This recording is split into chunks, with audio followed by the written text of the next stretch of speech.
بسم اللہ الرحمن الرحیم وبہ نستعین وهو خیر المعین وصلی اللہ علی سیدنا محمد وآلہ الطاہرین اللہم صل علی محمد۔ ہماری گفتگو اخلاق اسلامی کے باب میں کتاب الکافی کتاب الایمان والکفر میں باب التواضع پہ چل رہی تھی۔ آپ کی خدمت میں گزشتہ درس میں اسی ضمن میں مقام اور منزل کے درمیان فرق کو ذکر کیا گیا تھا۔ جہاں تک مقام اور منزل میں فرق آپ کی خدمت میں واضح کیا گیا، اس کو اگر ہم مختصر بیان کر سکیں تو کہا جائے گا کہ منزل وہ جگہ ہوتی ہے کہ جہاں پہ انسان تھوڑی دیر رکتا ہے پھر چلا جاتا ہے، اس کو اصطلاح میں منزل سے تعبیر کیا جاتا ہے۔ لیکن اگر ایک انسان ایک جگہ پہ اتنی مدت رکے کہ وہاں پہ رکنے کے اس طویل مدت یا مسلسل رکنے کی بنیاد پر اس کے اوپر اس جگہ کے اثرات مرتب ہونے لگ جائیں یا وہ اس جگہ کے مراتب کو حاصل کرنے لگ جائے تو یہ مقام سے تعبیر کیا جاتا ہے۔ عرفاء نے مقام اور منزل میں یہ فرق کیا ہے کہ منزل میں انسان تھوڑا سا توقف کر کے رک کے آگے بڑھ جاتا ہے، لیکن مقام اسے کہتے ہیں کہ اس جگہ کے تمام مراتب کو جب اپنے نفس میں حاصل کر لے تو اس کے بعد اس جگہ سے پھر وہ آگے بلندی کی طرف بڑھتا ہے۔ اس کی مثال اس طرح سے دی جا سکتی ہے کہ مثلاً ہمارے پاس مقامات کثیر ہیں، تواضع ہے، صبر ہے، شکر ہے، رضا ہے، یا اسی طرح سے حلم ہے، رحیم ہونا، رحمت ہے، محبت ہے، مقامات متعدد ہیں۔ ان مقامات کی معلومات آپ حاصل کرتے ہیں، کچھ دیر توقف کرتے ہیں اور آگے بڑھ جاتے ہیں تو یہ منزل کرنا کہلائے گا۔ یعنی تواضع کے بارے میں قلیل آپ نے معلومات حاصل کی، منزل کہلائے گا، یا آپ کچھ مدت تواضع کے بارے میں رکے اور اس کے بعد ترک کر کے اگلے چیپٹر میں منتقل ہو گئے۔ لیکن مقام میں یہ ہوتا ہے کہ آپ اتنی مدت اس موضوع کے ساتھ منسلک رہے ہیں، اتنی مدت اس ٹاپک کے ساتھ اور اس کو عملی زندگی میں اختیار کرنے کی کوششوں میں لگاتار اپنے وقت کو خرچ کرتے رہے ہیں کہ آہستہ آہستہ یہ آپ کے اندر ایک قوت اور صلاحیت کے طور پہ اجاگر ہو گئی۔ مثلاً صبر کے اوپر اتنا توقف کیا کہ صبر کی صلاحیت نفس کے اندر حاصل ہو گئی تو اسے مقام سے تعبیر کیا جاتا ہے۔ مقام کو آپ ایک اور انداز میں کہہ سکتے ہیں کہ مقام ایک کسبی چیز ہے۔ انسان مجاہدت کرتا ہے، شرعی ریاضت کرتا ہے، زحمت اٹھاتا ہے، مسلسل ایک عمل کو انجام دیتا رہتا ہے تو اس سے جس عمل کے ساتھ اس نے اتنا طویل وقت اور مدت گزاری ہے وہ اس کے نفس میں ملکہ بن جاتی ہے، یعنی اس کے نفس میں وہ شے حاصل ہو جاتی ہے۔ اس کو اصطلاح میں مقام سے تعبیر کیا جاتا ہے۔ اس لیے مقام کے بارے میں بہترین تعبیر دو چیزیں ہیں۔ ایک یہ ہے کہ ملکہ کی سطح کے اوپر ایک چیز کا حاصل ہو جانا، یہ مقام کہلاتا ہے۔ دوسری چیز یہ ہے کہ مقام کسبی ہے، کسب ہونے کے بعد مواہب میں سے ہے۔ دو کلمات ہمارے لیے بڑے اہمیت کے حامل ہیں، ایک ہے مکاسب اور ایک ہے مواہب۔ مکاسب کسب کی جمع ہے کہ آپ جسے کسب کرتے ہیں، یعنی زحمت اور مشقت سے کھینچ کے اپنے پاس لے کے آتے ہیں اور حاصل کرتے ہیں، اسے کہتے ہیں مکاسب۔ اور ایک اصطلاح ہمارے پاس ہے مواہب۔ مواہب یہ ہوتا ہے کہ اللہ کی طرف سے عنایت کرنا، ہبہ کرنا۔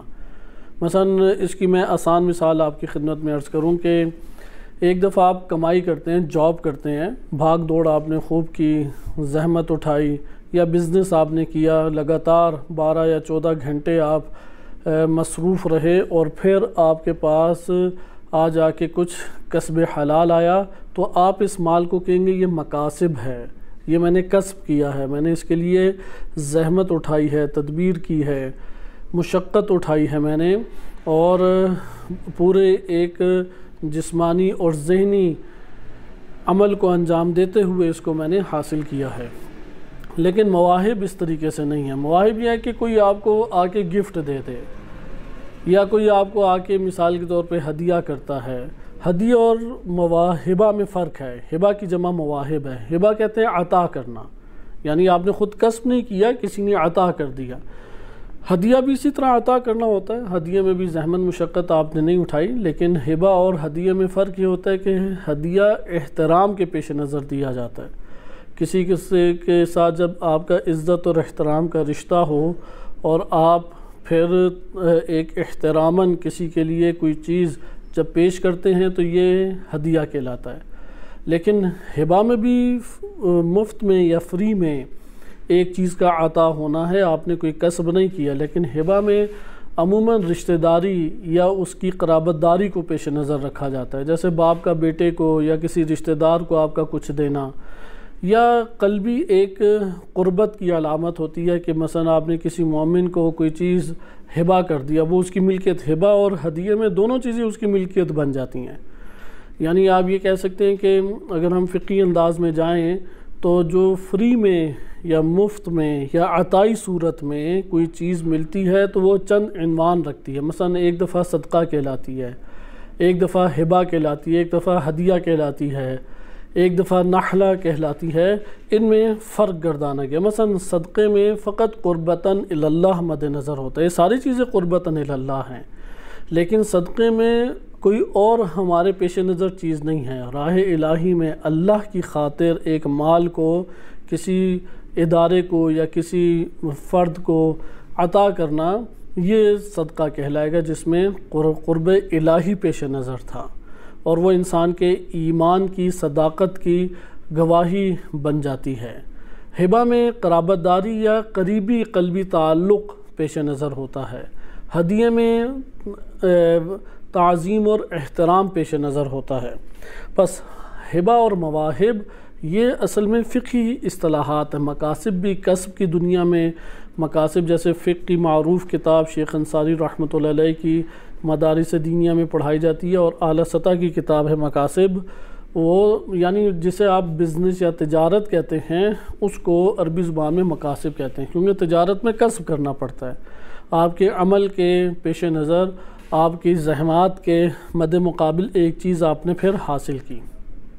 مقام کسبی چیز ہے، کسی نے تواضع اختیار کرنے کے لیے یا صبر اختیار کرنے کے لیے، رضا ہے، شکر ہے، حلم ہے، صفات ہیں کہ 1000 کے قریب یہ مقامات ذکر کیے گئے ہیں، جس کا خلاصہ سابقہ درس میں جیسے عرض کیا گیا تھا کہ سائر المنازلین منازل السائرین میں خواجہ انصاری رحمۃ اللہ علیہ نے اس کو 100 منزلوں میں اسے بند کیا ہے، اور یہ 103 مراتب رکھتی ہے، اس لیے 300 منزل ہم کہہ سکتے ہیں۔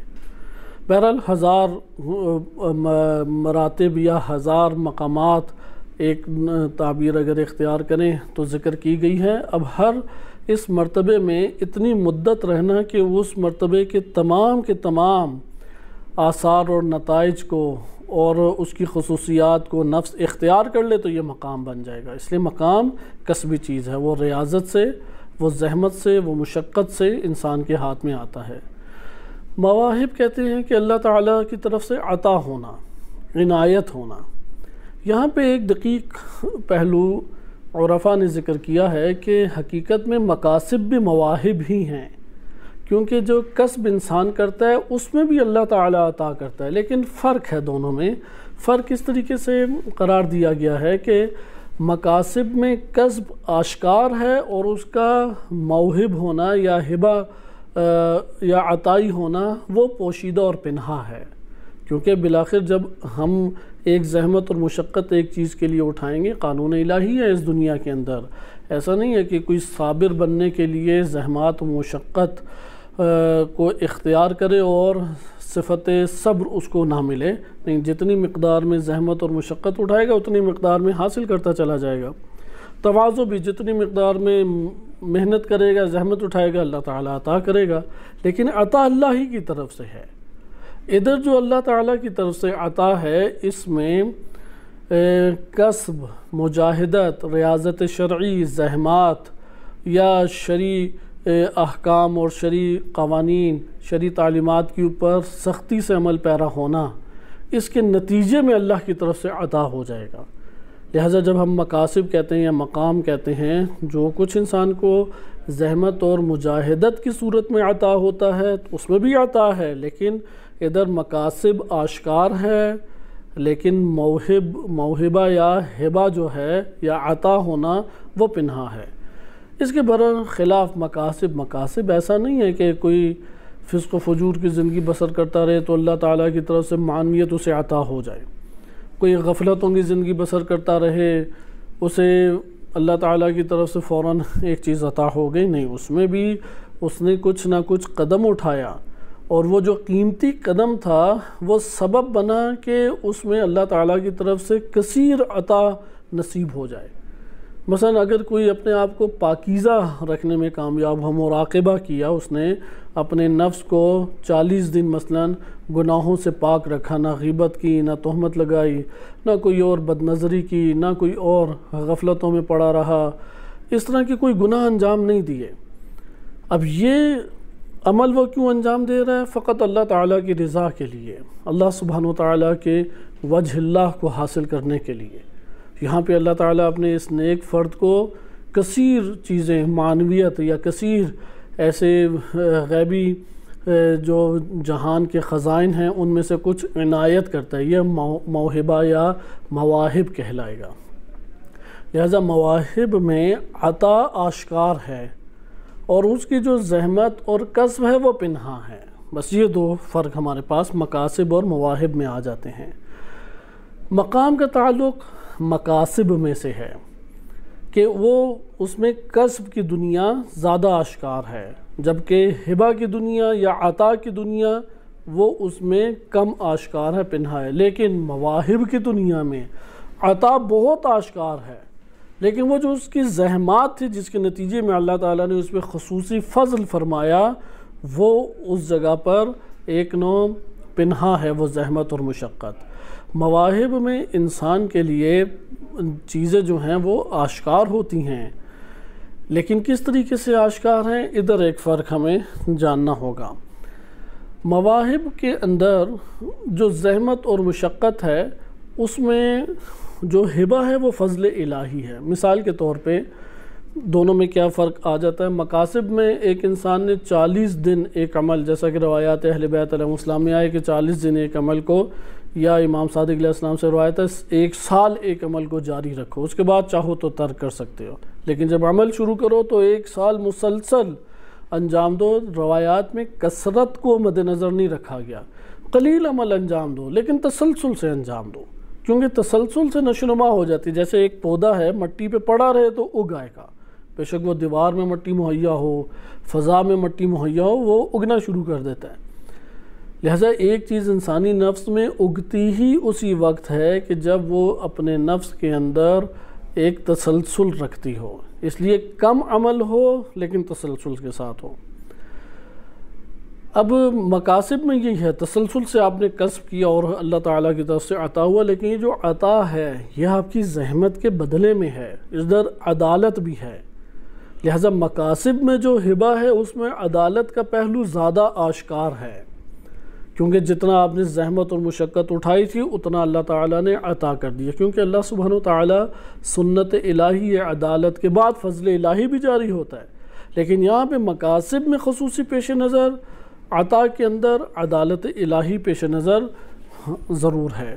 مواہب میں فضل الہی ہے، فضل یہ ہوتا ہے کہ جتنا اس کا حق بنتا تھا وہ تو دے دیا، اب زائد، فضل کہتے ہیں زائد کو، اس لیے ہر زائد چیز کو کہتے ہیں فاضل یا فضلہ یا فضل، اسی سے تعبیر ہے۔ اس لیے اللہ سبحانہ وتعالیٰ کی طرف سے زائد جو عطا ہوگا یہ فضل ہے۔ مواہب میں یہی ہے کہ اللہ تعالیٰ کی طرف سے کثیر عبد کو عطا اللہ تعالیٰ کرتا ہے، مواہب اسے کہتے ہیں۔ یہ آپ کے سامنے جو تعبیرات اختیار کی، اس سے اصل میں مواہب سے ایک اور لفظ کی تشریح مقصود تھی اور اس کو کہتے ہیں حال۔ بس ہمارے پاس اب 3 لفظ ہو گئے، منزل ہے، مقام ہے اور حال۔ منزل میں تو کچھ حاصل نہیں ہو پاتا، رکتا ہے، ثواب حاصل کر کے آگے بڑھ جاتا ہے، اس لیے کچھ حاصل ہو پاتا ہے تو وہ مقام سے ہے، وَإِلَّا حال سے ہے۔ حال البتہ مقام کے مد مقابل کچھ خصوصیات رکھتا ہے، لیکن مقام کی اپنی خصوصیات ہے، کیونکہ مقام میں جو چیز حاصل ہوتی ہے وہ انسان سے نہیں کنارہ کش ہوتی، وہ منقطع نہیں ہوتی، وہ دوام رکھتی ہے، لیکن حال دائمی نہیں ہے۔ مواہب، حال کا تعلق مواہب میں سے ہے، اس لیے انسان بعض اوقات دیکھتا ہے کہ اچانک غمگین ہے، حزین ہے، کبھی خوش ہے، کبھی انسان کا نفس کشادہ ہے ایک عمل نیک کو انجام دینے کے لیے، کبھی اپنے نفس میں تنگی پا رہا ہے۔ یہ انسان کے اوپر مختلف حالتیں طاری ہوتی ہیں۔ حالتیں انسان کے اوپر کئی قسم کی طاری رہتی ہیں اگر وہ غور کرے۔ یہاں پر جو حال سے خصوصاً مراد ہے وہ یہ ہے کہ انسان ایک وقت اپنے وجود کے اندر حزن اور غم کو احساس کر رہا ہے، کوئی وجہ پیچھے نہیں ہے لیکن احساس کر رہا ہے۔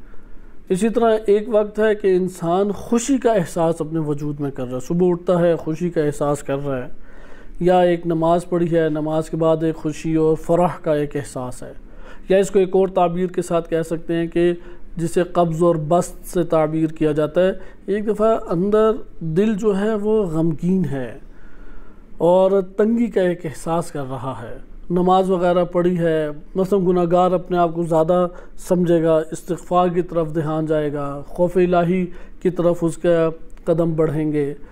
یہاں پہ مثالیں اگرچہ میں عادی زندگی سے دے رہا ہوں، لیکن عرفاء کی جتنی بھی یہاں پہ اصطلاحات ہیں وہ بالخصوص عبادات اور اذکار الہیہ کے دوران کی باتیں ہیں، لہٰذا ایک عام حالات میں بھی ہمارے اوپر اسی طرح سے احوال طاری ہوتے ہیں۔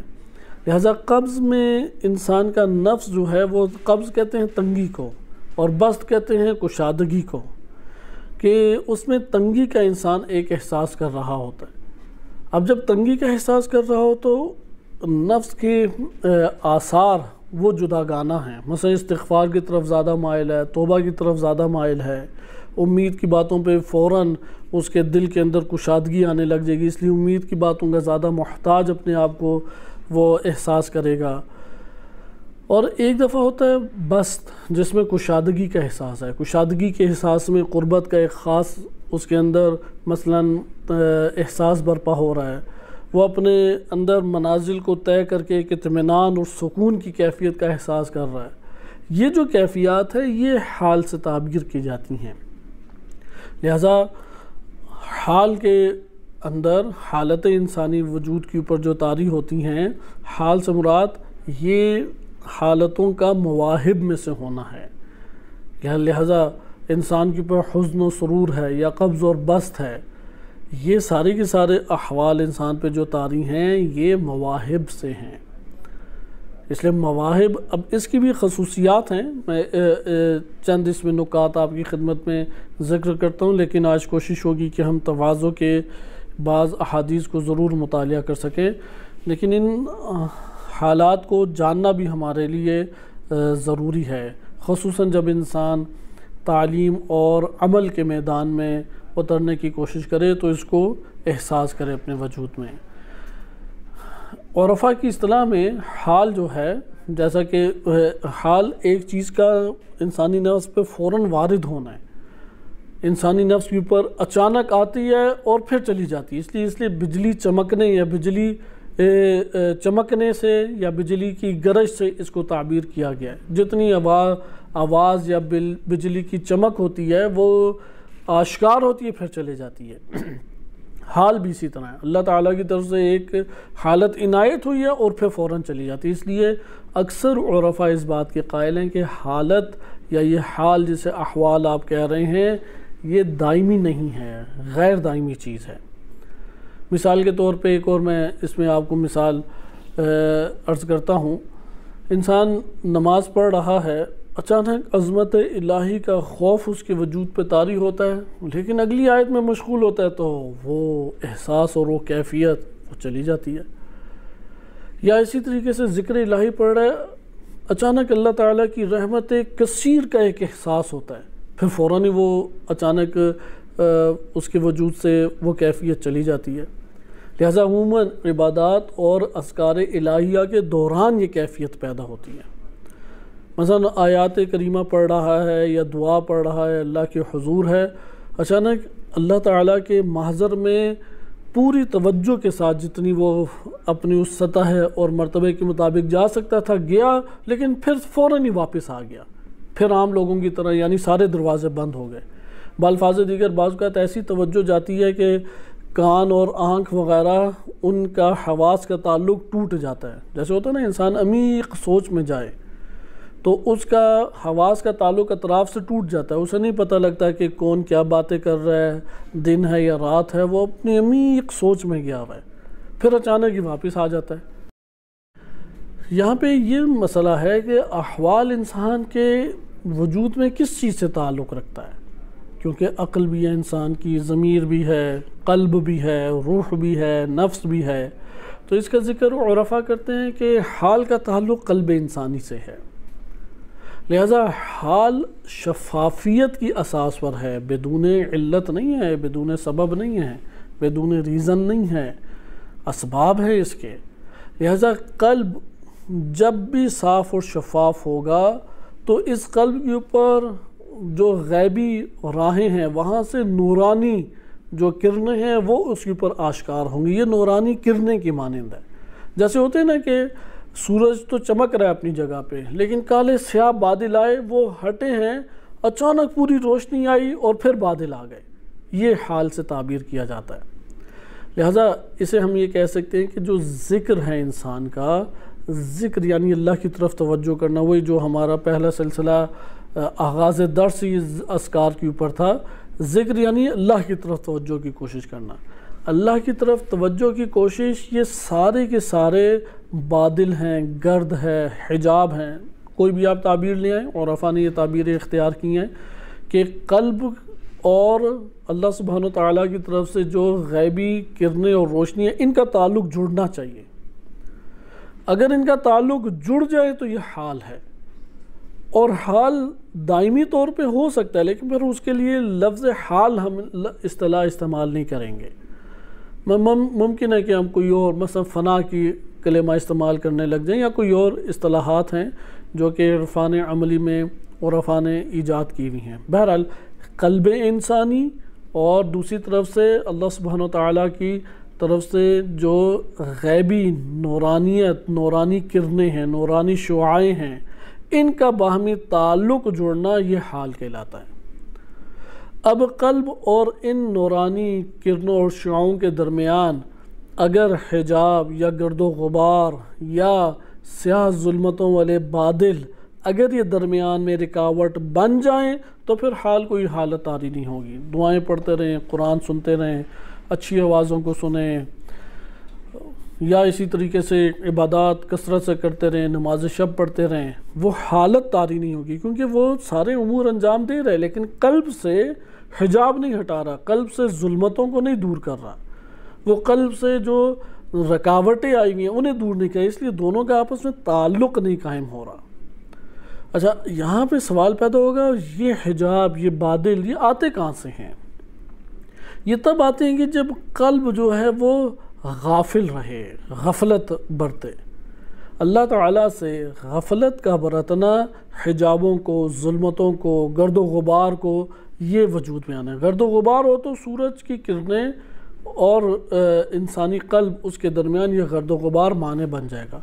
اب غفلت کیسے برتتا ہے؟ قلب بعض اوقات انسان کا مال جو ہے وہ محبت مال وہ قلب کی ساری توجہ لے گئی، بعض اوقات انسان کے کام کاج ہیں وہ ساری کی ساری قلبی توجہ لے گئی، بعض اوقات زندگی میں حوادث پیش آ جاتے ہیں، بالخصوص گھرانے میں بیوی بچے ہیں، وہ پوری توجہ انسان کی لے جاتی ہیں، بھوک پیاس ہے، شدت سے بھوک لگی ہوئی ہے، تھکاوٹ ہے، یہ اسباب جب انسان پہ وارد ہوتے ہیں تو غفلت یہ قلب کی توجہ لے جاتے ہیں، اور قلب جب اللہ تعالیٰ کی طرف سے توجہ ہٹائے تو صرف اللہ کی طرف سے توجہ کا ہٹنا یہاں پہ گرد ابھرنا شروع ہو جائے گی۔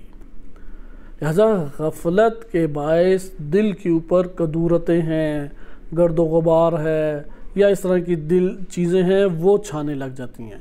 اب قلب کو پاکیزہ کرنے کی ضرورت ہے، بس قلب آپ نے دیکھا ہے قلب وجود دے رہا ہے ان گرد و غبار کو، یہ گرد و غبار اڑ کہاں سے رہے ہیں؟ خود ہی اس قلب سے اڑ رہے ہیں۔ اگر کوئی شخص اپنے قلب کو صفا کرے یعنی صفائی کرے. صفائی عربی کا لفظ ہے. صفائی کہتے ہیں چیزوں کو ہٹانا. عربی کلمہ ہے صفا یصفو. یہ کلمہ اردو میں بھی صفائی کا معنی اردو میں بھی عربی سے آیا ہے. صفائی یعنی گند بلا ہٹانا.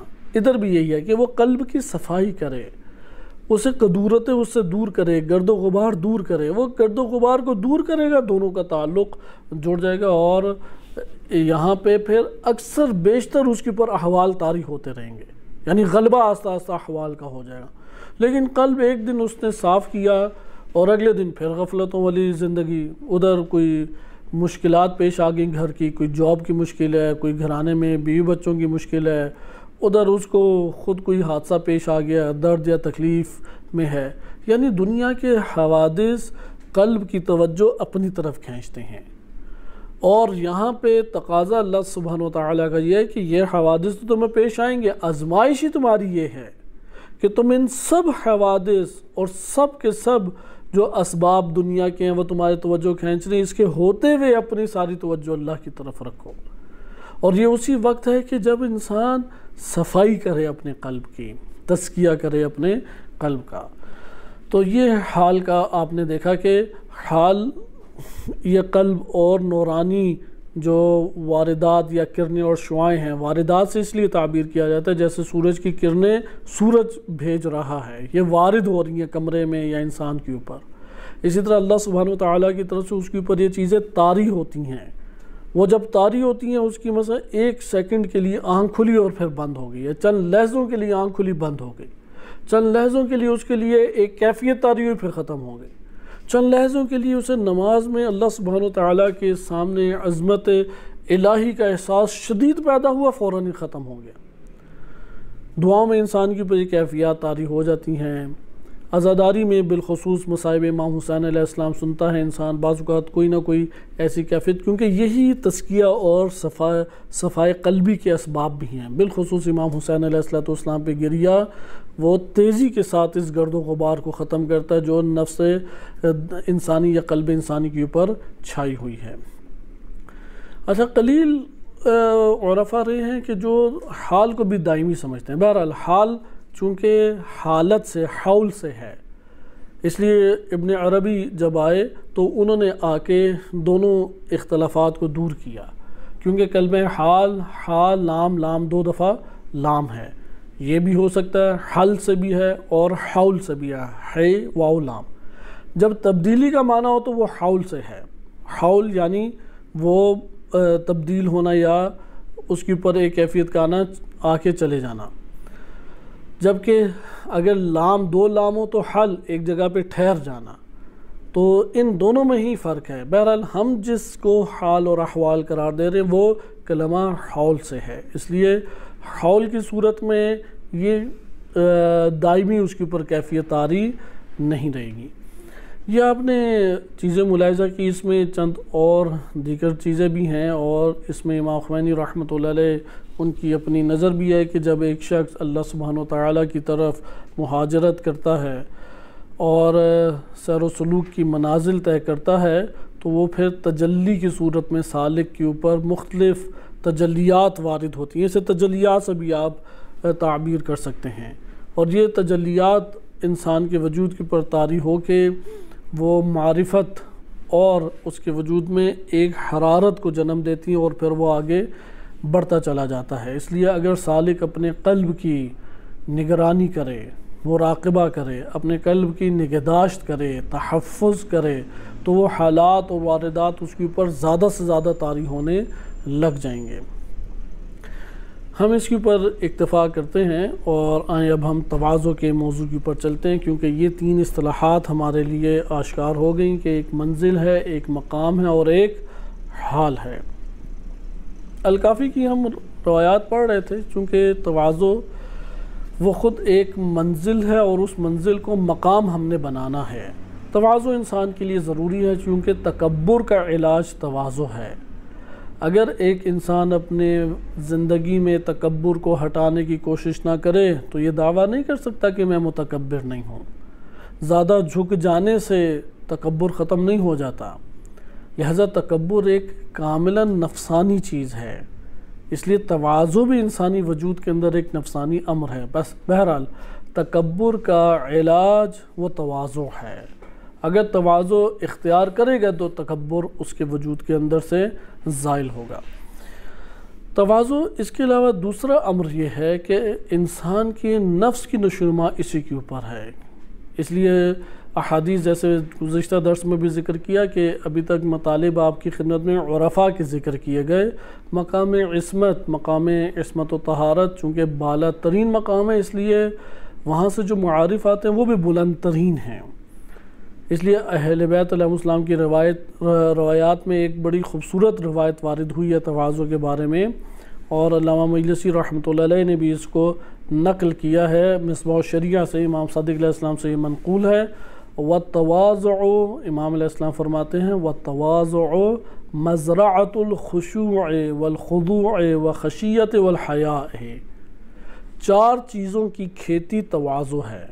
یعنی اگر سرزمین تواضع اگر ہم نے اپنے نفس میں حاصل کر لی تو اس نفس سرزمین تواضع سے 4 چیزیں اگیں گی. پہلی کھیتی ہے خشوع، دوسری فصل ہے خضوع، تیسری فصل ہے خشیت، چوتھی فصل ہے حیا، کہ ان کے بارے میں علیحدہ ابواب آئیں گے کہ ابھی ہم تشریح نہیں کرتے. لیکن یہ چاروں کس کے اوپر کھڑی ہیں؟ وہ تواضع کے اوپر. مثلا ہم چاہتے ہیں نماز میں خضوع و خشوع ہو، تواضع نہیں ہوگی تو کہاں سے خشوع و خضوع آئے گا؟ ہم چاہتے ہیں کہ حالت خشیت طاری ہو اللہ تعالیٰ کے سامنے، اس کا اپنا ایک لطف ہے، اپنا ایک اس کا احساس ہے، اس بندگی کے اپنے مراتب ہیں. لیکن اگر تواضع نہ ہو تو خشیت کہاں سے آئے گی؟ حیا لا دین لمن لا حیا لہ، اس شخص کا کوئی دین نہیں ہے جس میں حیا نہیں ہے.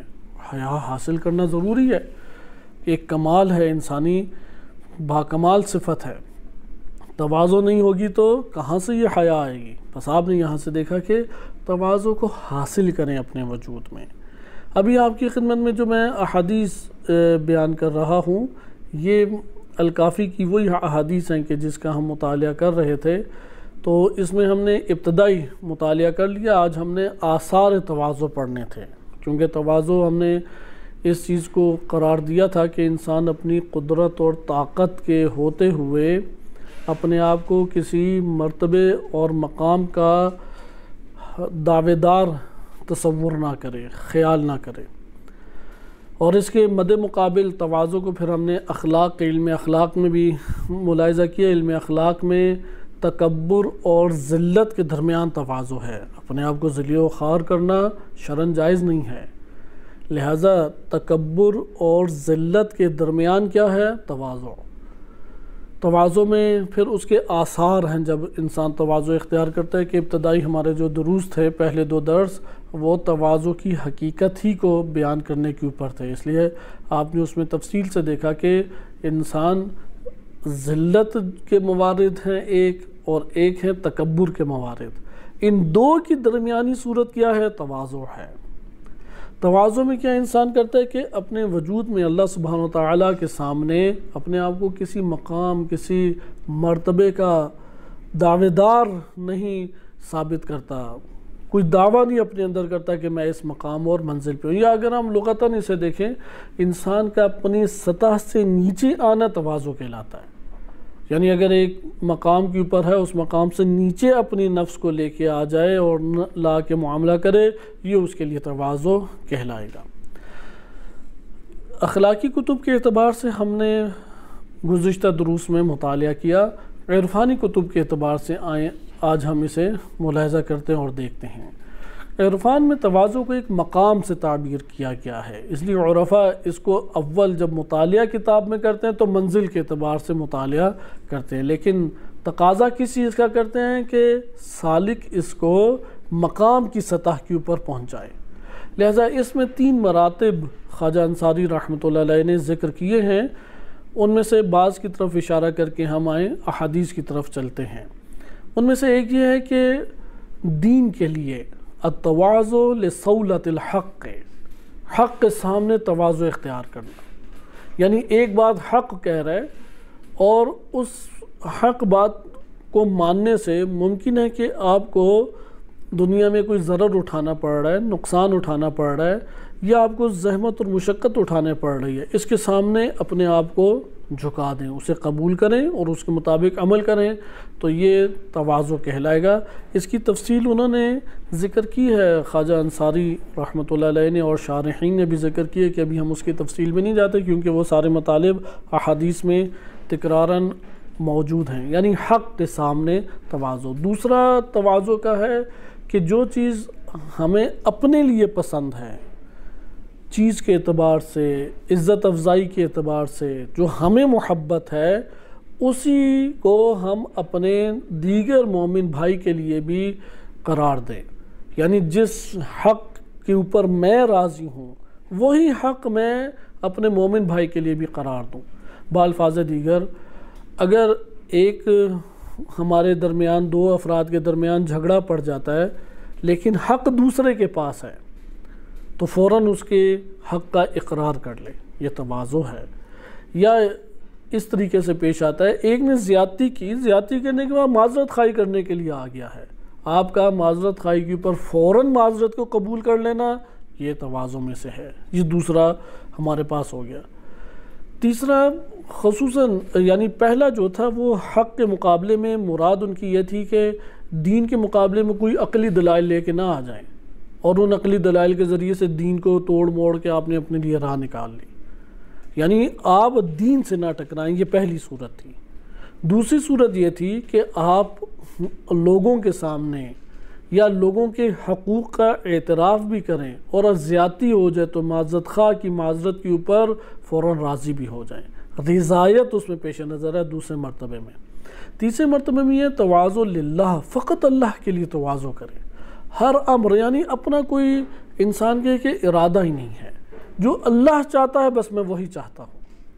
تو بہرحال ان کی تفصیلات ہیں، ابھی ہم اس سے تھوڑا کنارہ کش ہو کے آگے چلتے ہیں، لیکن یہ ذہن نشین کریں کہ 3 مراتب انہوں نے ذکر کیے ہیں۔ ایک ہے کہ ہماری زندگی کا کوئی بھی عمل اور کوئی بھی فکر وہ دین سے نہ ٹکرانے پائے، ہمارا موقف ہے، ہماری دلیل ہے، وہ دین سے نہ ٹکراؤ پیدا کریں، یہ خود تواضع ہے۔ دوسرا یہ ہے کہ لوگوں کے حقوق کا خیال رکھیں اور بندگان خدا کے اندر اس طرح سے رہیں جو اپنے لیے پسند کرتے ہیں حق کے طور پہ، وہی دوسرے کے لیے بھی قرار دیں۔ اور تیسرا یہ ہے کہ اللہ سبحانہ وتعالیٰ کے سامنے کاملاً سر تسلیم خم ہو کے زندگی بسر کریں، کامل تواضع کے ساتھ زندگی بسر کریں۔ ہم موارد تواضع آج ہم مطالعہ کریں گے۔ موارد تواضع مہم ہیں، کیونکہ جب یہ بات بیان کی جاتی ہے کہ انسان کا انکساری اور عاجزی دکھانے، اپنی سطح سے نیچے آ جانا اور کسی کے ساتھ برتاؤ کرنا، سلوک کرنا، معاملہ کرنا، یہ تواضع کہلائے گا۔ اب ادھر بعض اوقات ایسا ہو سکتا ہے کہ انسان ایک مورد میں اپنی سطح سے نیچے آ کے ایک عمل انجام دے، معاملہ انجام دے، یا رفتار اور سلوک اور برتاؤ انجام دے، تو ممکن ہے کہ وہ ذلت کا باعث بن جائے، اور ایک دفعہ وہ اپنے مقام کو ذلت سے بچانے کے لیے، اپنے نفس کو ذلت سے بچانے کے لیے ایک عمل انجام دیتا ہے، لیکن ممکن ہے تکبر بن جائے۔ پریشان کن صورتحال ہے، کیا کرے ایسی صورت میں؟ ایک طرف ذلت سے بچ رہا تھا تو تکبر کا شکار ہونے لگ گیا، اچھا تکبر سے بچ رہا تھا تو ذلت کا شکار ہونے لگ گیا۔ ہر دو مورد میں تواضع نہیں ہے، تواضع وہ بین ہے، درمیان کا ایک عمل ہے، درمیانی ایک چیز ہے۔ لہذا تواضع کی جو تعریف ذکر کی گئی ہے، علماء عرفا نے جو ذکر کیا وہ تو ابھی عرض کر دی کہ تواضع یہ ہے کہ عبد کا متواضع ہو جانا حق کے سامنے، عبد کا اللہ تعالیٰ کے سامنے متواضع ہو جانا، اللہ سبحانہ وتعالیٰ کے ساتھ ساتھ انسان کا بندوں کے حقوق اور بندوں کے ساتھ جو معاملات ہیں اس میں حق کے سامنے جھک جانا۔ خلاصہ کیا ہے؟ حق کے سامنے، دین کے سامنے جھکنا تواضع ہے۔ اخلاق کے پیش نظر اگر ہم آئیں تو اس میں اخلاق میں ہے کہ تکبر اور ذلت کے درمیان اپنے آپ کو رکھنا۔ فرق کیا ہے؟ دیکھیں، ذلت میں ایک انسان اپنی سطح سے نیچے آتا ہے اور نیچے آ کے ایک معاملہ کرتا ہے، لیکن وہ یہ عمل انجام دینے میں مجبور ہے، ضعیف ہو چکا ہے، کمزور پڑ چکا ہے، کمزور اور ضعیف ہونے کی وجہ سے یہ عمل انجام دے رہا ہے۔ مثلاً چونکہ کمزور ہے، ضعیف ہے، کوئی چارہ نہیں ہے، اس لیے اس کے حکم کے اوپر اس بندے کو پانی پلا رہا ہے۔ یہ ذلت ہے، کیونکہ اندر سے وہ مجبور ہو کے کراہتاً، نہ کہ ارادتاً، کراہتاً مجبور ہو کے اپنے نفس کے اندر ایک ضعف اور کمزوری کا اعتراف اگلے کے مد مقابل کرتے ہوئے وہ ایک عمل کو انجام دیتا ہے۔ لیکن تواضع میں وہ صاحب قدرت ہے، وہ صاحب قوت ہے، وہ قدرت اور قوت کے ہوتے ہوئے اپنے آپ کو اس سطح سے نیچے لا کے معاملہ کرتا ہے۔ مثلا سطح اس کے پاس مال دولت خوب موجود ہے، اس لیے وہ آقاؤں کی طرح، شہنشاہوں کی طرح بہترین ہوٹلوں میں، بہترین ماحول میں امراء کبراء کے ساتھ بیٹھ کے کھانا تناول کر سکتا ہے۔ لیکن وہ کھانے میں بھی کئی قسم کی انواع و اقسام کی متعدد اقسام کو اپنے دسترخوان پہ بچھا کے چند سے استفادہ کر کے جا سکتا ہے، لیکن وہ اپنے آپ کو نیچے کی سطح، آقاؤں کی سطح سے غلاموں کی سطح کے اوپر لے کے آتا ہے اور غلاموں کے ساتھ بیٹھ کے کھانا کھاتا ہے۔ یہ تواضع کہلائے گی۔ کیوں؟ کیونکہ یہ صاحب قدرت تھا، یہ صاحب قوت تھا، اس کے بعد فرصت تھی کہ یہ امراء کے ساتھ، بڑے طبقے کے ساتھ اور شہنشاہوں اور بادشاہوں اور سلاطین کی طرح انواع و اقسام کے کھانوں سے لطف اندوز ہو سکتا، لیکن اس نے اپنے آپ کو اپنی سطح سے نیچے لا کے صاحب قدرت ہونے کے باوجود، صاحب قوت ہونے کے باوجود اپنے آپ کو غلاموں کے ساتھ بیٹھ کے تناول کیا ہے اور کھانا کھایا ہے۔ یہ تواضع ہے۔ لہذا تواضع اللہ کی خاطر ہوتی ہے، تواضع دین الہی کی خاطر۔ اگر لوگوں کے درمیان بھی تواضع سے پیش آ رہا ہے تو اللہ کی خاطر تواضع سے پیش آ رہا ہے، تاکہ اس سے قرب الہی، وجہ الہی، خوشنودی الہی کو حاصل کرے۔ لیکن آپ نے یہ موارد، چونکہ موارد کا بیان ہمارے لیے بہت ضروری ہے، آج کے دور میں یہ بڑے مسائل میں سے ہے کہ آپ تواضع دکھاتے ہیں تو وہ اگلا آپ کو کچھ زیادہ ہی شریف، یعنی وہی معاشرتی جسے بدو کہا جاتا ہے یا نادان کہا جاتا ہے، یہ سمجھنے لگ جاتے ہیں کہ تو بڑا بھولا سا انسان ہے، اسے بے وقوف بنا کے جس طرح سے بھی آپ کام نکلوا لیں یا جس طرح سے بھی آپ برتاؤ کر لیں۔ یا بعض اوقات ایسا ہوتا ہے کہ ایک محفل ہے، اس میں ایک انسان ادھر ضروری ہے کہ وہ قدر اور عزت کا اپنے خیال رکھے، لیکن وہاں پہ وہ اپنے آپ کو ایک سطح کے اوپر لے کے آتا ہے نیچے، تو ساری کی ساری محفل میں مذائقہ خیز ایک اس کا شخصیت، اس کا چہرہ بن جاتا ہے۔ اچھا، یہ جو ہمارے پاس موارد ہیں اس میں پھر حساسیت پیدا ہو جاتی ہے۔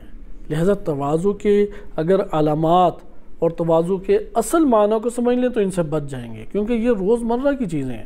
یہاں پہ میں ایک نقطہ اور عرض کرتا چلوں جو بہت مہم ہے، کیونکہ جو شخص لوگوں سے جتنا کٹ کے رہے گا یہ والے مشکلات اسے پیدا ہی نہیں ہوں گے۔ اللہ تعالیٰ کے سامنے تواضع دکھانے کے لیے عموماً انسان کو مشکل پیش نہیں آتی۔ اس نے سجدے میں سب سے حقیر ترین چیز دنیا میں مٹی ہے، وہ اللہ سبحانہ و تعالیٰ کے عظمت کے سامنے، کیونکہ صحت، وجود، نعمت سب کچھ اللہ نے دی ہے، وہ راضی ہے کہ میں مٹی پہ اپنی پیشانی رکھوں۔ سب سے عزت کی علامت ناک اور پیشانی کہلاتی ہے، دونوں مٹی کے اوپر میں رکھتا ہوں اور رگڑتا ہوں اللہ تعالیٰ کے سامنے، یعنی ذلیل و خوار اللہ کے سامنے کرنے کے لیے آمادہ ہے۔ صرف اللہ کے سامنے ذلیل و خوار کرنے کا حکم وارد ہوا ہے۔ اللہ تعالیٰ کے علاوہ یا دین الہی کے علاوہ ذلت اور خواری شرعاً انسان کے لیے جائز قرار نہیں دی گئی۔ اختیاری حالت میں انسان کو ذلت کے مواقع سے، موارد سے بچنا چاہیے، مگر یہ کہ اللہ تعالیٰ کے لیے ہو یا دین کی بقا کے لیے، دین کی خاطر ہو۔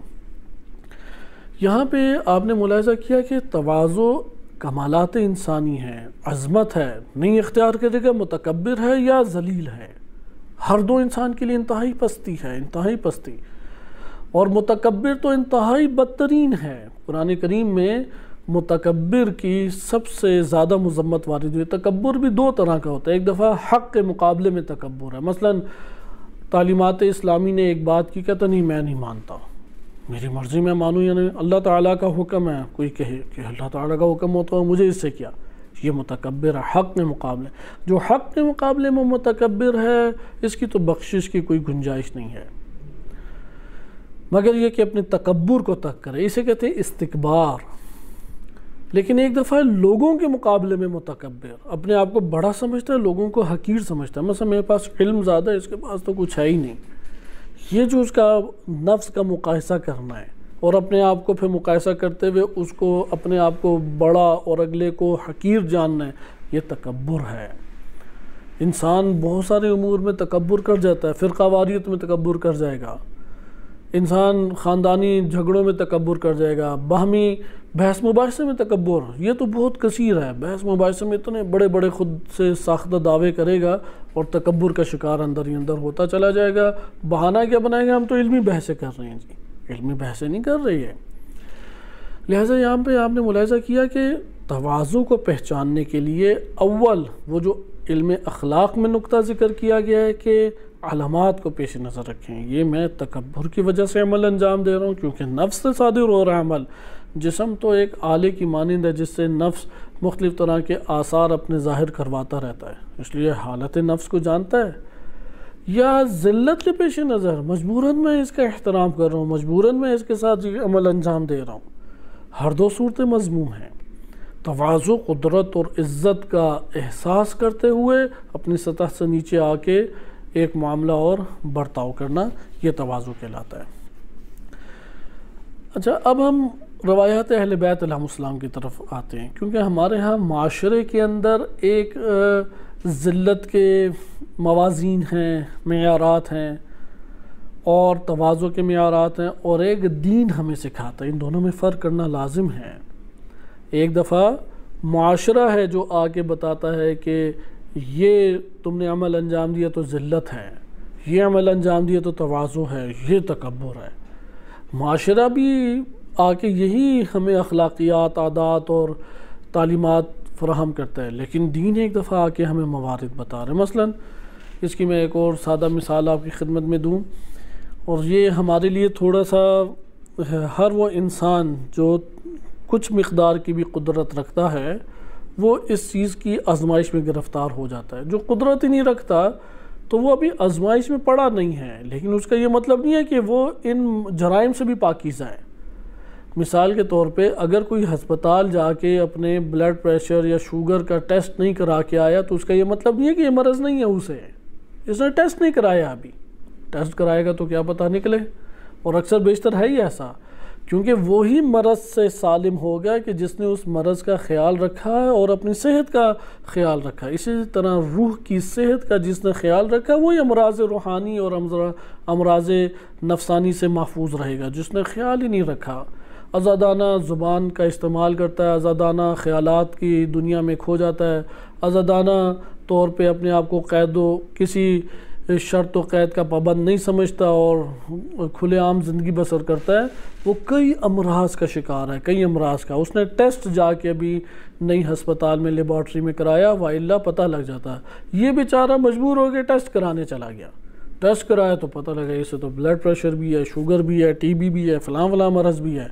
اب پریشان، اب طبیب کے پاس جائے گا، حالانکہ ضرورت دونوں کو طبیب کے پاس تھی، لیکن وہ جو پہلے والا اچانک مرے گا اس کو علاج کی فرصت ہی نہیں ملے گی، یہ جس نے کوتاہی کی کہ اس نے جا کے لیبارٹری میں ٹیسٹ نہیں کرایا، اور جو لیبارٹری میں ٹیسٹ کرانے چلا گیا وہ چونکہ مسلسل علاج کر رہا تھا اس وجہ سے نفع بخش رہ جائے گا۔ اس نے اپنے نفس کا، اپنی روح کا، امراض کا علاج کیا، طبیب کے پاس گیا، اطباء کے نسخوں پر عمل کیا، اس لیے اس کے مطابق شفا یاب ہوتا چلا جائے، اور یہ غفلتوں کی وجہ سے اچانک موت آن پڑے گی اور بھیانک طریقے سے اس دنیا سے رخصت ہو جائے گا۔ لہٰذا یہ جو تواضع کا مورد ہے اس کو بھی ہمیں سمجھنا چاہیے۔ اس میں جو اہم نقطہ تھا وہ یہی تھا کہ بعض اوقات انسان پھنس جاتا ہے۔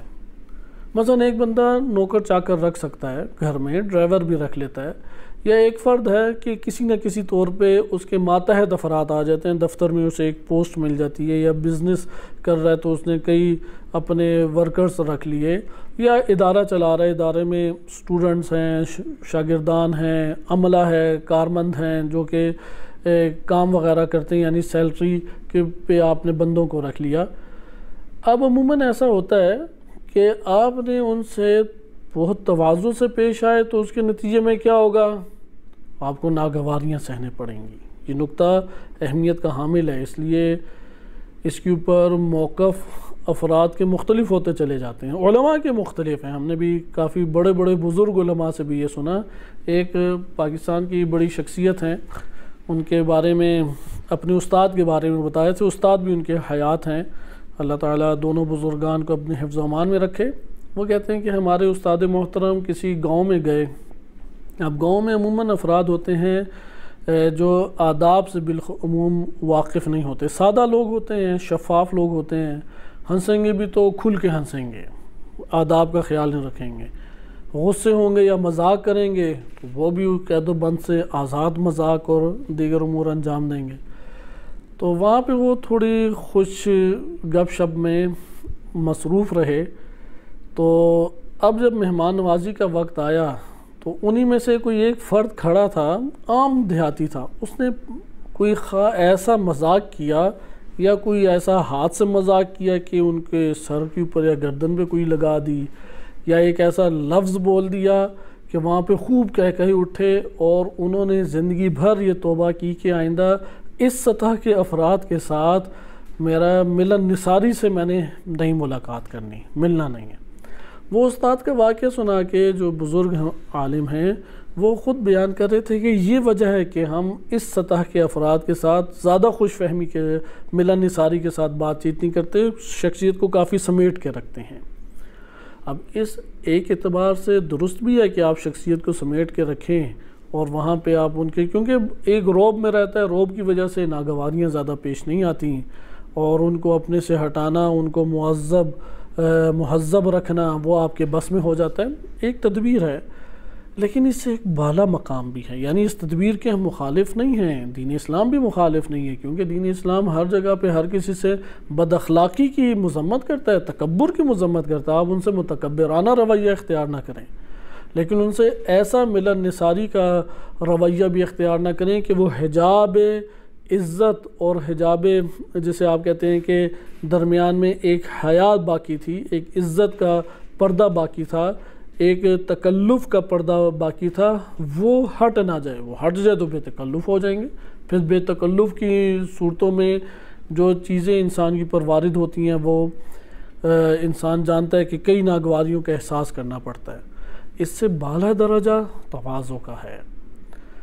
لہٰذا ایک روایت میں یہ وارد ہوا ہے کہ مولا محسن فیض کاشانی رحمۃ اللہ علیہ نے المحجۃ البیضاء میں اسے ذکر کیا ہے کہ ایک بنی اسرائیل کا عابد تھا، وہ لوگوں سے دور ہٹ کے عبادات انجام دیا کرتا تھا، لیکن مقام اس کا بلند نہیں ہوتا تھا، تو اس نے دیکھا نہیں بلند ہو رہا، تو وہ ایک مٹی کے گڑھے بنا کے نیچے چلا گیا، تو اللہ تعالیٰ نے نبی کے اوپر وحی نازل کی کہ اگر یہ ساری عمر بھی اس طرح سے عبادتیں کرتا رہے اور میرے سامنے اپنے آپ کو زحمت اور مجاہدت میں ڈال کے مصروف کرتا رہے اور لوگوں کے درمیان جا کے زندگی بسر کر کے ان کی ناگواریوں کے اوپر صبر نہ کرے تو اس کا مقام میں کبھی بھی نہیں بڑھاؤں گا۔ لہذا یہ ہوتا ہے کہ انسان جب لوگوں کے درمیان جاتا ہے تو ناگواریوں کا سامنا بھی اسے شدید کرنا پڑتا ہے۔ اب ایک ہے عزلت کی زندگی، گوشہ نشینی کی زندگی، حاشیہ نشین ہو کے ایک کنارے پہ پڑا رہے، نہیں اس کے لیے میدان ہی نہیں بنے گا، میدان نہیں بنے گا تو یہ تیر اور ناگواریاں آنکھوں سے، زبان سے، ہاتھوں سے، تنہائیوں کا احساس، یہ چیزیں ساری نہیں آئیں گی تو یہ مقام بھی نہیں انسان کا بڑھائیں گی۔ لہٰذا ان مقامات کے اوپر بھی تواضع کو انسان ترجیح دے، اللہ کی خاطر تواضع کو ترجیح دے، ہاں ان اخلاقی نکات کا بھی خیال رکھے کہ جو اس کی ہیبت اور اس کے وقار کو گرا دے۔ یہاں پہ ہیبت اور وقار کو مد نظر رکھنا ضروری ہے، کیونکہ ہمارے ہاں بعض اوقات ایسا ہوتا ہے کہ جب انسان خوش گپ شپ میں مصروف ہوتا ہے یا ایک آزاد محفل میں مصروف ہوتا ہے تو اتنا مزاح کرتا ہے اور اتنا کہے لگاتا ہے کہ وہ اپنی عزت اور ہیبت اور وقار کو اڑا دیتا ہے۔ یہ روایات اہل بیت علیہ السلام میں مضامین تکرار سے وارد ہوئے ہیں۔ لہٰذا یہاں پہ یہ قرار نہ دے کہ یہ چونکہ نچلا بے ادب طبقہ تھا یا یہ دیہاتی قسم کا طبقہ، اعراب تھے، دیہاتی قسم کا طبقہ تھا اور ان کے اندر جب جائیں گے تو حتماً انسان کی عزت چلی جاتی ہے۔ ہاں کچھ ناگوار واقعات آتے ہیں عزت کے اوپر، لیکن عموماً انسان کی ہیبت اور وقار ان سے ملنے سے نہیں ختم ہوتی۔ انسان کی ہیبت اور انسان کی وقار وہ در حقیقت وہ بیجا مزاح کرنے سے، بیجا کہے لگانے سے، بیجا اپنے آپ کو ذلت اور خواری میں مثلا بہکاری بننے سے، بھیک مانگنے سے، ان چیزوں سے انسان کی عزت اور ہیبت اور وقار وہ اڑ جاتا ہے۔ لہذا وہ جب نچلے طبقے کے اوپر آئے گا تو وہاں سے کچھ نہ کچھ ناگواریاں تو آنی ہیں، وہ حادثاتی ناگواریاں اللہ تعالیٰ نے قرار اسی لیے دیے ہیں کہ انسان کے اندر صبر کی قوت، حلم کی قوت، انسان کے اندر درگزر کرنے کی قوت، یہ ساری کی ساری قوتیں نفس میں جنم لیں۔ اور نمبر 2، اگر وہ اس طبقے سے، جسے آپ دیہاتی طبقہ یا ادب آداب سے عاری طبقہ کہتے ہیں، ان سے آپ نہیں میل ملاپ رکھیں گے تو اوپر والے صرف طبقے سے رکھیں گے، تو کیا وہاں پہ یہ والی صورت پیش نہیں آئے گی؟ ادھر بھی یہ صورت پیش آتی ہے۔ لہٰذا یہ والے مسائل انسان کے کبھی بھی ختم ہونے والے نہیں ہیں۔ یہاں پہ آئیں، ہم اس موارد کی طرف بڑھتے ہیں، چونکہ موارد کی بحث خود طولانی ہے۔ انشاءاللہ کوشش کریں گے اگلے درس میں ہم مزید چند واقعات کے ساتھ آئیں۔ میں آپ کی خدمت میں 1-2 واقعات ذکر کرتا ہوں۔ تواضع کو ترک کرنا صحیح نہیں ہے، ذلت کو ترک کریں، اس لیے جو وقار پر حملہ انسان کی کرے ان چیزوں سے بچے، جو انسان کی ہیبت کو ختم کر دیں ان چیزوں سے بچے، جیسے روایات اہل بیت علیہ السلام میں وارد ہوا ہے، بے جا کہے نہ لگائے، بے جا مزاح نہ کریں، یا اپنی شخصیت سے گری ہوئی حرکات انجام نہ دے، لا ابالی پن اس سے ظاہر نہ ہو، غفلتوں کی زندگی اس سے ظاہر نہ ہو، یہ انسان کی شخصیت کو گرا دیتی ہے۔ حریص دنیا نہ بنے، اچھے کھانوں کو دیکھ کے اس کے ذہن یہ قسم کا معاف ہو جائے، بھاری اموال کو دیکھ کے اس کی آنکھیں جو ہیں وہ ان کی آنکھوں سے اور اس کے حلیے سے حرص و لالچ ٹپکنے لگے، یا بہت امیر کبیر طبقے سے میل ملاقات کر کے اس کے وجود جو ہے وہ اپنے اندر بڑا ایک فرح اور بسط اور ایک کھلی فضا میں جس طرح ایک اڑنے والا پرندہ احساس کرتا ہے، اڑنے نہ لگ جائے اس کا نفس، کیونکہ کسی بھی امیر شخص سے ہاتھ ملانے سے، اس کی محفل میں بیٹھنے سے، اس کے ساتھ سفر کرنے سے اس کا مال ہمیں نہیں ٹرانسفر ہو جائے گا، اور نہ ہماری نیکیاں اسے ٹرانسفر ہو جائیں گی۔ ہر ایک کی اپنی عادات اتوار ہیں، ہر دو آزمائش کی زندگی بسر کر رہے ہیں۔ ایک اموال میں ہے تو اسے تکبر کا مرض گھیر سکتا ہے، اور یہ جس کے پاس مال نہیں ہے اس کو ذلت کا مرض گھیر سکتا ہے۔ ہر دو نے اپنی حفاظت کرنی ہے۔ لہٰذا آپ نے ملاحظہ کیا کہ یہ تواضع کسی صورت میں بھی ختم نہیں ہونی چاہیے۔ الکافی کی آپ روایت مد نظر رکھیں، اس سے ہمیں تواضع کا پتہ لگے گا، اور پھر ایک واقعے کے اوپر اختتام کرتے ہیں۔ بقیہ اپنی معاشرتی زندگی سے چند انشاءاللہ تعالی ہم مزید واقعات لے کے آئیں گے، جیسے شادیوں کی محفلیں ہوتی ہیں، وفات کی محفلیں ہیں، خصوصاً گھرانوں کے میل ملاپ کی محفلیں، کہ یہ آج کے دور میں ہر جگہ بلکہ قابل افسوس ہے کہ کسی بڑی حد تک دینی دنیا بھی اس کا شکار ہے، کہ اگر ایک انسان اموال دنیا کے ہمراہ آئے تو اس کی بڑی عزت اور قدر ہے، لیکن اگر ایک انسان فقط معنوی دنیا کے ساتھ آئے اور اموال دنیا اس کے ہمراہ نہیں ہے تو اس کے لیے کوئی دروازہ نہیں کھلا، کوئی اس کے لیے نہ پروٹوکول ہے، نہ اس کے لیے آگے بڑھ کے سلام دعا اور عزت احترام کرنے والے افراد ہیں۔ ان میں ہم کیا موقف اختیار کریں؟ کیا ہم اس میں ایک عملی زندگی یا تدبیر، کیا ہماری کیا اسٹریٹجی ہونی چاہیے، کیا تدبیر زندگی بسر کرنے کی ہونی چاہیے، اسے اگلے درس میں انشاءاللہ ملاحظہ کریں گے۔ چاہیں گے کہ ایک کچھ ہم مدت اس تواضع کے معنی کے ساتھ زندگی بسر کریں، کہ حد اقل معنی معرفت کے اعتبار سے، معنی کے اعتبار سے تو ہمارے وجود میں یہ تواضع کے مفاہیم وہ جاگزین ہو جائیں۔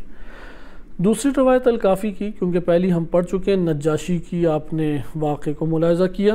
الکافی کی دوسری روایت ہے کہ امام صادق علیہ السلام سے معاویہ بن عمار ذکر کرتے ہیں کہ میں نے امام صادق علیہ السلام کو فرماتے ہوئے سنا۔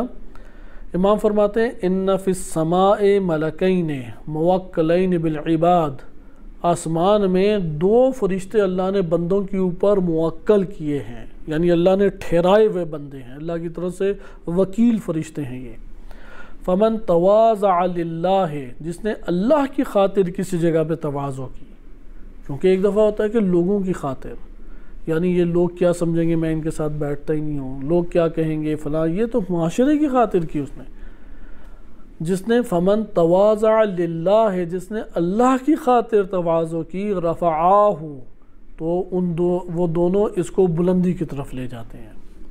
ومن تکبر، جس نے تکبر کیا، وضعاہ، ان 2 فرشتوں کا وظیفہ یہ ہے کہ وہ اسے پست اور گھٹیا کریں، معاشرے کے اندر وہ اسے دبائیں گے، ذلیل کریں گے، پست کریں گے۔ اگلی روایت دیکھیں، یہ روایت دوبارہ بھی انشاءاللہ کسی اور مورد میں تکرار ہوگی۔ یہ واقعہ ہے، یہ دو واقعات آج کے درس کے ہمارے اہمیت کے حامل واقعات ہیں امام صادق، اور یہ واقعہ معتبر احادیث سے بھی وارد ہوا ہے نبی صلی اللہ علیہ وسلم کا، کیونکہ تواضع کسی کے محضر میں ہے، کسی کی بارگاہ میں ہے، کسی کے سامنے ہے یہ تواضع۔ تو امام صادق علیہ السلام فرماتے ہیں کہ نبی صلی اللہ علیہ وسلم نے ایک دن روزہ رکھا۔ افطر رسول اللہ صلی اللہ علیہ وآلہ عشیۃ خمیس فی مسجد قباء، جمعرات کا روزہ تھا، مسجد قباء میں انہوں نے تناول فرمایا، افطار نماز کے بعد فرمایا۔ تو آن حضرت صلی اللہ علیہ وسلم نے پوچھا، حل من شراب، کوئی پینے کی چیز ہے، مشروب ہے کوئی؟ فَأَطَاهُ اوس بن خولی الانصاری بعس مخیض بعسل، تو ادھر اوس بن خولی انصاری موجود تھے، تو وہ پھر عرس جو ہے نا خاص طرز کی ایک مشروب، خاص طرز کے مشروب کا نام ہے جو دیگچے میں دودھ کے مکھن سے بنایا جاتا ہے۔ دودھ کے اوپر جو مکھن آ جاتا ہے اسے چلاتے ہیں یا مدانی کے ساتھ اسے گھماتے ہیں، تو اس کی وجہ سے پھر اس کے اوپر جو جھاگ نما ایک مکھن یا ملائی ٹائپ آ جاتی ہے، اس کے ساتھ مکس کرتے ہیں شہد کو اور اس کو پھر ٹھنڈا کرتے ہیں۔ تو یہ ٹھنڈا مشروب بہت ایک سکون دیتا ہے، ایک تو اصل کی وجہ سے، شہد کی وجہ سے بہت میٹھا ہوتا ہے، اور دودھ میں پھر یہ ملائی کا ایک ذائقہ، تو یہ اس قبیلے کی بہترین غذا یا بہترین مشروب شمار ہوتا تھا۔ حضرت صلی اللہ علیہ وسلم کی خدمت میں اوس بن خولی الانصاری وہ یہ لے کے پہنچ گئے۔ فلما وضعہ علی فیہ، جیسے ہی اپنے ہونٹوں پہ حضرت صلی اللہ علیہ وسلم نے اس کو رکھا، نحاہ، تو فوراً اسے باہر نکال دیا، ہٹا لیا اپنے ہونٹ اس سے۔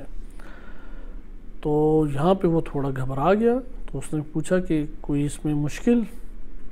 تو حضرت صلی اللہ علیہ وسلم نے فرمایا کہ شرابان یکتفا بأحدہما من صاحبہ، کہ میں دو میں سے ایک کے اوپر اکتفا کرتا ہوں، دونوں کو ایک ساتھ کبھی بھی میں تناول نہیں کرتا۔ لا اشربہ ولا احرمہ، میں اس کو نہیں پیوں گا اور حرام بھی نہیں قرار دیتا۔ ولیکن اتواضع للہ، اللہ کی خاطر میں تواضع برتتا ہوں۔ فإن من تواضع للہ، جس نے اللہ کی خاطر تواضع برتا، رفعہ اللہ، تو اللہ اس کو بلند کرے گا۔ ومن تکبر خفضہ اللہ، اور جو اللہ کے ساتھ تکبر کرے اللہ اسے پست کرتا ہے۔ ومن اقتصد فی معیشتہ، اور جس نے اپنی زندگی میں درمیانہ روی اختیار کی، میانہ روی اختیار کی، یعنی نہ بہت اپنے ہر روز بہترین اور اعلیٰ ترین ذائقوں والی چیزیں کھائیں اور نہ ہی ساری نعمتیں اللہ کی چھوڑ دی، میانہ زندگی بسر کی، رزقہ اللہ، تو اللہ اس کو رزق عطا کرے گا۔ ومن بذر حرمہ اللہ، اور جو فضول خرچی کرے تو اللہ نے اس کو حرام کیا ہے، وہ محروم کر دے گا اللہ تعالیٰ۔ ومن اکثر ذکر الموت احبہ اللہ، اور جو زیادہ سے زیادہ موت کا ذکر کرتا ہے اللہ اس سے محبت کرتا ہے۔ آخری واقعہ وہ نیچے احادیث کا ہے، کیونکہ ابھی ہم نے 3 اس کی احادیث کو مطالعہ کیا۔ یہ امام علی علیہ السلام کا ایک واقعہ ہے کہ امیر المومنین علیہ السلام کی بارگاہ میں 2 مومن آئے۔ ظاہراً یہ الکافی میں ذکر نہیں ہے، لیکن دیگر کتابوں میں یہ واقعہ چند جوانب سے ہمارے لیے اہمیت کا حامل ہے، اس لیے ہم اس کو تیزی سے پڑھ لیتے ہیں۔ بحر الانوار میں علامہ مجلسی رحمۃ اللہ علیہ نے اس واقعے کو ذکر کیا ہے۔ واقعہ اس طریقے سے ہے کہ 2 مومن تھے، ایک باپ تھا اور ایک بیٹا تھا۔ امیر المومنین علیہ السلام کی خدمت میں آیا، تو امام علیہ السلام نے اپنے گھر میں تھے، تو ان کو آئے اور مہمان نوازی کے طور پہ بٹھایا، اور ان کے لیے پھر فرمایا کہ ان کے لیے چیزیں لے آؤ، یعنی کھانے کا اہتمام کرو، یا جو بھی انسان پذیرائی کے لیے اہتمام کرتا ہے اس کا مطالبہ کیا۔ تو عربوں میں یہ رائج تھا، اور آج بھی یہ عربوں میں چیز رائج ہے کہ جب مہمان نوازی کی جائے تو اس کے ہاتھ دھلائے جاتے ہیں، اسے تولیہ دیا جاتا ہے، پھر کھانا پیش کیا جاتا ہے، کھانے کے بعد پھر ہاتھ دھلائے جاتے ہیں۔ تو اسی طریقے سے امیر المومنین علیہ الصلوۃ والسلام انہوں نے بھی حکم دیا کہ تواضع اسی طریقے سے کی جائے۔ اب وہ دونوں گھبرائے اور امام علیہ الصلوۃ والسلام کے سامنے اس طریقے سے کہ امام ان کے لیے عمل انجام دیں راضی نہیں ہوئے، تو امام علیہ السلام نے انہیں حکم دیا کہ تمہیں جس طرح سے کہا جا رہا ہے اسی طریقے سے کرو، کیونکہ یہ عمل اللہ کی خاطر امیر المومنین علیہ السلام انجام دینا چاہ رہے ہیں۔ تو خلاصہ کلام کہ اس کو انشاءاللہ عربی کے ساتھ دوبارہ بھی ہم پڑھیں گے تاکہ اس سے چند ظریف نکات کو اخذ کر سکیں، صرف لب لباب اس واقعے کا بھی آپ مطالعہ کریں کہ امام نے قمبر کو کہا کہ دھلانے کے لیے وہ برتن نما چیز لے آؤ کہ نیچے تھال ہوتا ہے اور اس کے اوپر برتن کے ذریعے سے یا سراہی کے ذریعے سے ڈالا جاتا ہے پانی۔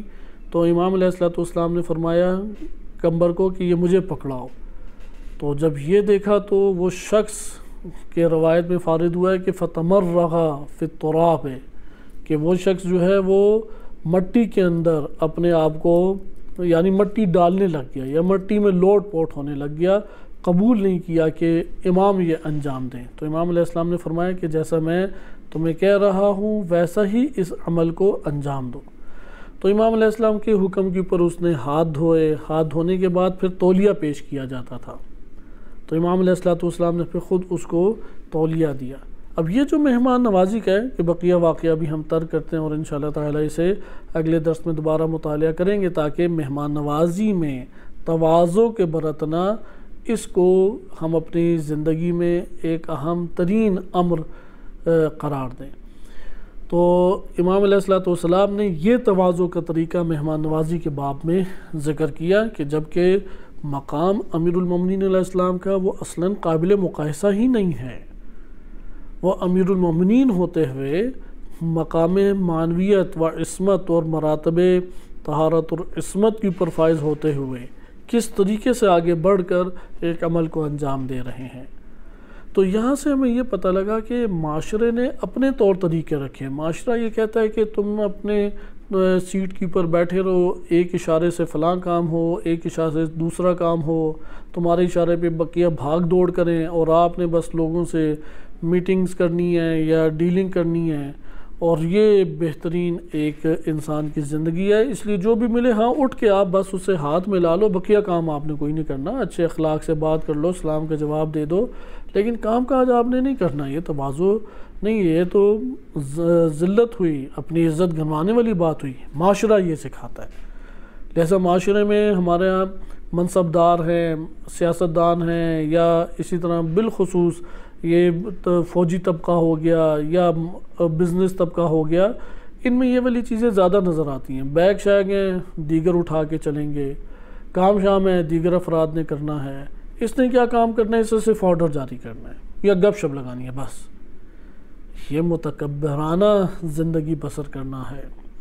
اس لیے دین اسلام اس چیز کا قائل نہیں ہے کہ یہاں پہ یہ جو نہ خود سے کام کاج کرتا ہے، نہ خود سے ایک اپنی عملی زندگی میں تواضع کے طور طریقے اختیار کرتا ہے، صرف سلام کا جواب دینا اور خوش اخلاقی سے بات چیت کرنے کو متواضع قرار دیں، اس چیز کو قرار نہیں دیا گیا۔ یا جیسا کہ عموماً بڑے لوگ نچلے طبقے سے نہیں میل ملاقات کریں گے، ہاں وہ آپ اپنے ارد گرد ایسے ایک تحفظ کا حصار باندھیں کہ جس چیز کے خدشات ہیں اس کا شکار نہ ہوں۔ پہلا یہ نہیں ہے کہ نچلے طبقے سے میل ملاقات ہی نہیں ہونی چاہیے یا ان کے ساتھ ملن نثاری سے پیش ہی نہ آئے، وہ حصار باندھنا آسان ہے، لیکن اس بنا پہ کہ جو ناگواریاں پیش آئیں گی ان سے کنارہ کش ہونا، یہ تکبر کو نفس میں ہوا دیتا ہے، فروغ دیتا ہے۔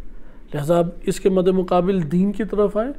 دین اسلامی بیان کرتا ہے کہ غلاموں کے ساتھ کھانا کھاؤ، مثلا عموماً نہیں کھا سکتے بالفرض، تو یہ حد عقل کریں، جب کھانے کی ٹیبل ساری سج گئی ہے تو ہم نے اسی سرونٹ کو کہا یا اسی کام والے کو کہا کہ تم بھی آ کے ہمارے ساتھ بیٹھ کے کھانا کھاؤ۔ اب وہ تھوڑا سا ہچکچاتے ہوئے کھائے گا، لیکن اس کو اتنی فضا دی جائے کہ وہ بہترین طریقے سے لقمے اٹھا سکے۔ یہ تواضع کا طریقہ کار ہے۔ اس میں بھی اور بہترین تواضع کیا ہے کہ ایک جگہ اگر کھا رہے ہیں تو وہاں جا کے اپنے اسی سٹیٹس کے ساتھ آپ تھوڑا بہت تناول کر کے آ جائیں۔ لہٰذا یہاں پہ یہ آپ نے چند طریقے ملاحظہ کیے کہ ان طریقوں سے ہمیں یہ اندازہ ہوتا ہے، اس لیے ذلیل کرنا بھی ٹھیک نہیں ہے۔ مثلا دین اسلام بہت شدت سے اس بات کا قائل ہے خوشبو کا استعمال کرو، لباس کا خیال رکھو، اگر وسائل اللہ تعالیٰ نے تمہیں عطا کیے ہیں تو وہ نعمت تمہارے اوپر وجود میں نظر آنی چاہیے، نہ کہ کثیر تمہارے پاس چیزیں پڑی ہوئی ہیں اور شکل سے ایسے فقیر غریب اور مظلوم بندہ لگ رہا ہے کہ جیسے اللہ تعالیٰ نے اس کو یہ عنایات کی بھی نہیں تھی۔ یہ اس کا لوگوں کے سامنے اظہار درست نہیں ہے، متکبرانہ درست بھی نہیں ہے، ذلیلانہ طریقہ بھی درست نہیں ہے، درمیانہ طریقہ متواضعانہ طریقہ ہے۔ متواضعانہ طریقہ یہ زندگی بسر کرنے کا الہی طریقہ ہے، اور یہ طرز زندگی ہے جو نبی صلی اللہ علیہ وسلم و ائمہ اہل بیت علیہ السلام کے مطابق ہے۔ باقی انشاءاللہ تعالی واقعات اگلے درس میں ملاحظہ کریں گے۔ صلی اللہ علیہ سیدنا محمد و آلہ طاہرین۔